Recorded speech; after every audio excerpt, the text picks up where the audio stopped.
Hi friends, welcome back to Razia's home kitchen. ఈరోజు మన కిచెన్లో బోటీ కర్రీ ఫ్రెండ్స్. బోటీ కర్రీ అయితే అసలు చాలా బాగుంటుంది ఫ్రెండ్స్. బోటీ కర్రీ అంటే చాలామంది ఇష్టపడరు కదా. ఈ విధంగా కానీ చేస్తే తప్పకుండా ఇష్టం లేని వాళ్ళు కూడా చాలా ఇష్టంగా తింటారు ఫ్రెండ్స్. అంత బాగుంటుంది. తప్పకుండా ఒకసారి ట్రై చేయండి ఫ్రెండ్స్. ఈ బోటీ కర్రీ రైస్లోకి, చపాతీలోకి, పుల్కాల్లోకి, వేటిలోకైనా చాలా బాగుంటుంది ఫ్రెండ్స్. తప్పకుండా ఒకసారి ట్రై చేయండి. బోటీ, ఆనియన్స్, టమాటో, పచ్చిమిర్చి, సాల్ట్, ఆయిల్, పట్టా, లవంగాలు, అల్లం వెల్లుల్లి పేస్ట్, కొత్తిమీర, కారం, ధనియాల పొడి, పసుపు, పచ్చి కొబ్బరి, గసగసాలు.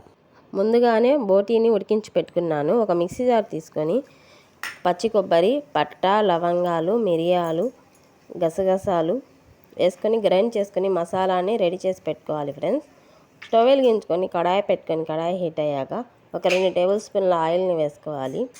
ఆయిల్ హీట్ అయిన తర్వాత పట్టా, లవంగాలు వేసుకొని ఒక 2 నిమిషాలు ఫ్రై చేసుకొని పచ్చిమిర్చిని కూడా వేసుకోవాలి ఫ్రెండ్స్. ఆనియన్స్ని వేసుకొని ఒక 2-3 నిమిషాలు ఆనియన్స్ని మగ్గించుకోవాలి ఫ్రెండ్స్. ఆనియన్స్ కొంచెం మగ్గిన తర్వాత ఒక టేబుల్ స్పూన్ అల్లం వెల్లుల్లి పేస్ట్ వేసుకొని పచ్చివాసన వెళ్ళే వరకు ఫ్రై చేసుకోవాలి. అల్లం వెల్లుల్లి పేస్ట్ ఇలా ఫ్రై అయిన తర్వాత ఒక టమాటోని కట్ చేసుకొని వేసుకోవాలి ఫ్రెండ్స్. టమాటోని ఒక 2-3 నిమిషాలు మగ్గించుకొని మనం ఉడికించి పెట్టుకున్నటువంటి బోటీని వేసుకోవాలి ఫ్రెండ్స్. బోటీ ఉడికించేటప్పుడు కొంచెం అల్లం వెల్లుల్లి పేస్ట్, పసుపు, కొంచెం సాల్ట్ వేసుకొని ఉడికించుకోవాలి ఫ్రెండ్స్. ఇలా బోటీ ఒక 2-3 నిమిషాలు ఉడికించుకొని సాల్ట్ని వేసుకోవాలి. కొత్తిమీరని కూడా వేసుకొని ఒక 2-3 నిమిషాలు బోటీని ఫ్రై చేసుకోవాలి ఫ్రెండ్స్. ఇలా ఫ్రై అయిన తర్వాత కారం, పసుపు, ధనియాల పొడి వేసుకొని మసాలాలన్నీ ఒక 2-3 నిమిషాలు ఫ్రై చేసుకోవాలి. మనం గ్రైండ్ చేసి పెట్టుకున్నటువంటి పచ్చి కొబ్బరి, గసగసాల పేస్ట్ని కూడా వేసుకొని ఒక 2-3 నిమిషాలు ఫ్రై చేసుకోవాలి.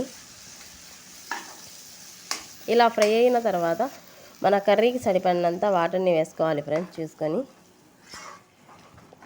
మన కర్రీకి సరిపడినంత వాటర్ని లాస్ట్లో కొంచెం కొత్తిమీర వేసుకొని ఒక 10 నిమిషాలు మూత పెట్టుకొని బోటీ కర్రీని ఉడికించుకోవాలి.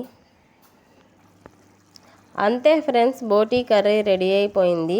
ఈ బోటీ కర్రీ చాలా ఈజీగా చేసేయచ్చు ఫ్రెండ్స్. బోటీని ముందుగానే ఉడికించుకోవాలి మనం, అంతే. చాలా ఈజీగా చేసేయచ్చు. టేస్ట్ కూడా చాలా బాగుంటుంది. ఈ బోటీ కర్రీ రైస్లోకి, చపాతీలోకి, పుల్కాల్లోకి, వేటిలోకైనా చాలా బాగుంటుంది ఫ్రెండ్స్. తప్పకుండా ఒకసారి ట్రై చేయండి. ట్రై చేసి ఎలా ఉందో నాకు కామెంట్ చేయండి ఫ్రెండ్స్.